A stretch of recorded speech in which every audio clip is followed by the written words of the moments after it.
श्री नवनाथाय नम. श्री गुरुदेव दत्त. अध्याय 14वा. श्री नवनाथ भक्तीचा.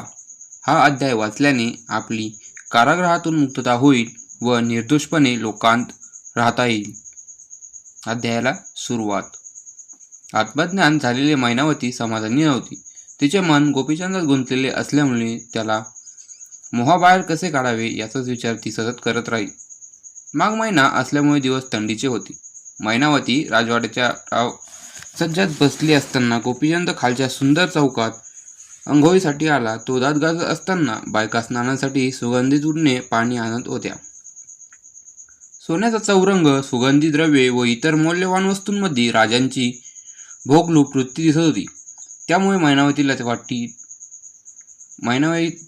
वाईट वाटले व तिच्या डोळ्यातून पटकन 2 अश्रू ओघळले. ते नेमके गोपीचंदाच्या अंगावर पडले. गोपीचंदाने चमकून वर पाहिले तर त्याला आपली आई रडताना दिसली. म्हणून तो तातडीने तसाच वर गेला व आईला, तू का रडतेस? तुझा कोणी अपमान केला का? तुला कसले दुःख झाले का? असे विचारले. गोपीचंदाने बोलणे ऐकून मैनावतीचा शोक कमी झाला. ती म्हणाली, मुला तसे काही नाही रे. तुझे तरुण सुंदर रूप पाहून मला वाईट वाटले. तुझा पिता असाच होता, पण शेवटी काळाच्या भक्तस्थानी पडला. तुला पाहून त्या टपून बसलेल्या काळाची मला भीती वाटली.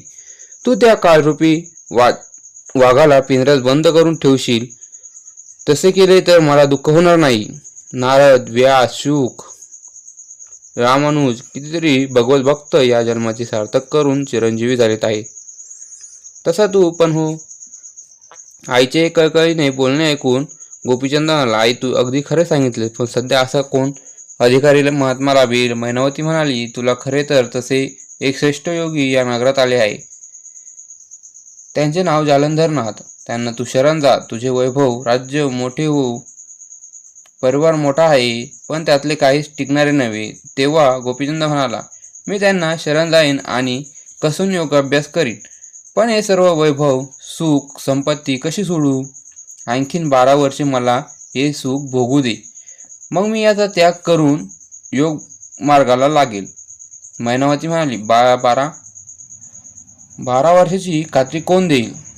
उद्याची सुद्धा खात्री नाही. काळ केव्हा झडप घालील ते सांगता येणार नाही. तिचे हे बोलणे लुमावती ही पटराणी ऐकत होती. तिला वाटले, ही मैनावती आई आहे की राक्षसीन? राजाच्या मनात काहीतरी भरून त्याला दूर करण्यास जणू टपलेली दिसते. कैकेयीने रामाला वनवासात पाठवले तशीच ही राजमाता. लुमावती तेथून निघून गेली. गोपीचंद आईला म्हणाला, आई तू सांगतेस तसेच करावे. असे जर तुझे म्हणणे असेल तर मी स्वतः महात्म्यांचा मोठेपणा पाहिल. तो पटला तर मी सर्व सुख भोग सोडून देईन व त्याच्या सांगण्याप्रमाणे करेन. तू आता वाईट वाटून घेऊ नकोस. इकडे राणी लुमावतीचे 5-7 राजस्त्रियांना एकीकडे बोलावले आणि म्हटले, अगं सखींनो, नगरात कोणीतरी जालंधर नावाचा जोगडा आलाय. राजाला त्याच्याकडून योग दीक्षा देऊन त्यालाही जोगी बनवण्याचा दुष्ट भेद राजमातेने आखलाय. आपण 28 जणी राजाच्या पटराण्या असून तरी काय उपयोग? आपण काही करून मैनावतीने आखलेला भेद मोडून काढला पाहिजे. मला तरी यावर एक उपाय दिसतो, तो म्हणजे जालंधराला गाठून त्याचाच नायनाट करावा. जोगड्याकडून राजाला दीक्षा देऊन त्याला मोठ्या सन्मानाने राजसिंहासनावर बसवावा आणि त्याच्यासह सुख व भोग घ्यावेत असा मैनावतीचा भेद असल्याचे राजाला सांगावे. म्हणजे राजा त्याचा नाश करील. रात्रीचे भोजन झाल्यावर राजा लुमावतीच्या महालात गेला. तेव्हा ती म्हणाली, मैनावती मातेने तुम्हाला जालंधरनाथाकडे पाठवून जोगी करण्याचे ठरवले आहे. हे खरे आहे का? तुम्हाला तीर्थयात्रेला पाठवून जालंधराला आणून ती राज्यात बसवणार आणि त्याच्यासह भोग भोगणार असा तिचा गुप्त बेत असणार. आमचे कुंकू बळवट म्हणून ही गुप्त वार्ता आमच्या कानी पडली. खरे खोटे काय ते तुम्ही पहा.